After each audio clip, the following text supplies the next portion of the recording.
Israel's far-right parties opposes concessions while the Palestinian rejects external control. In such a polarized setting, what is the chance of the plan working on the ground? എനിക്ക് തോന്നുന്നില്ല ഹമാസിന് ഇത് അവരിനി എത്ര ദുർബലമാണെങ്കിലും ഇവർക്ക് ഇത് അംഗീകരിക്കാൻ കഴിയുമെന്ന് തോന്നുന്നില്ല.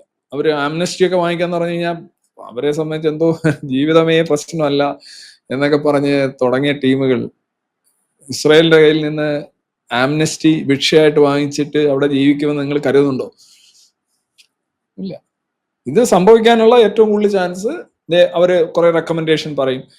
അത് പറ്റില്ല, ഡിസാർമമെന്റ് പറ്റില്ല, അത് പറ്റില്ല, ഇത് പറ്റില്ല, ഹോസ്റ്റേഴ്സ് പറ്റില്ല, ഇതില്ല, ഞങ്ങളുടെ ഇതില്ല, ഇങ്ങനെ കുറെ പറയും. അപ്പൊ അതൊക്കെ മുൻകൂട്ടി കണ്ടുകൊണ്ടാണ് ഇവരെ മുൻകാല അനുഭവങ്ങൾ വെച്ചുകൊണ്ടാണ് അവർക്ക് 3 ദിവസം സമയം കൊടുത്തിരിക്കുന്നത്. അപ്പൊ 3 ദിവസം കഴിയുമ്പോൾ അവരിപ്പോ റിവ്യൂ ചെയ്തുകൊണ്ടിരിക്കുകയാണ്. ഇവരുടെ മേലില് ഈജിപ്തും ഖത്തറും അടങ്ങുന്ന രാജ്യങ്ങളെല്ലാം സമ്മർദ്ദം ചെലുത്തുന്നുണ്ട്. അവർക്ക് സത്യത്തിൽ ആരും ഇല്ല അവരെ പിന്തുണയ്ക്കാനായിട്ട്. ഇനി അങ്ങനെയാണെങ്കിൽ അവർക്ക് വഴങ്ങേണ്ടി വരും. വഴങ്ങിക്കഴിഞ്ഞാൽ അധോഗതി, വഴങ്ങിയില്ലെങ്കിലും അധോഗതി. വഴങ്ങിയില്ലെങ്കിൽ പോരാടി മരിക്കാം.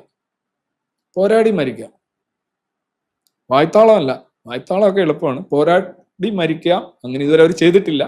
അവർ പോരാടി മരിക്കുമ്പോൾ സ്വാഭാവികമായിട്ട് ഞാൻ ആവർത്തിക്കുന്നു, ഇസ്രായേലിനും കുറച്ച് നഷ്ടങ്ങളൊക്കെ ഉണ്ടാവും. അത് എവിടെയായാലും ഉണ്ടാവും. അർബൻ വാർഫെയർ ആണ്. കുറെ നഷ്ടങ്ങളുണ്ടാവും.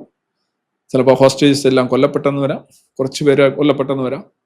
പക്ഷെ ഇതൊന്നും ഇസ്രായേലിനെ ഇനി വേറെ ഒരു രീതിയിൽ ഇവർക്ക് സംസാരിക്കാനുള്ള ധാർമ്മികമായ ഒരു അർഹതയില്ല.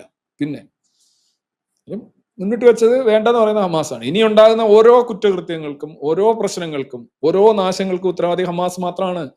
അറബ് രാജ്യങ്ങൾ 8 യൂറോപ്യൻ രാജ്യങ്ങളായാലും അമേരിക്ക ആയാലും എല്ലാവർക്കും ഇനി ഒരു അഭിപ്രായം ഉണ്ടാകാൻ പാടുള്ളൂ. അതാണ് പീസ് ഡീൽ. ഇത് ഇനി എന്ത് സംഭവിക്കുന്നതും ഹമാസിന്റെ ഇതാണ്. ഹമാസ് എന്ത് ചെയ്യും? ഇത്ര ഒരു സ്പോട്ട് ഓഫ് ബോർഡറിൽ അവർ എത്തിച്ചേരും എന്ന് നമുക്ക് ചിന്തിക്കാൻ കഴിയില്ല. ഇത്ര പെട്ടെന്ന് വരുമെന്ന് കഴിയില്ല. The only way out is fight. അതായിരിക്കും നല്ലത്.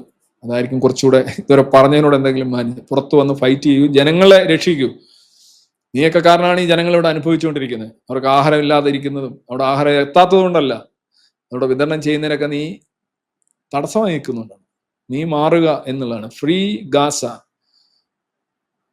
From Hamas.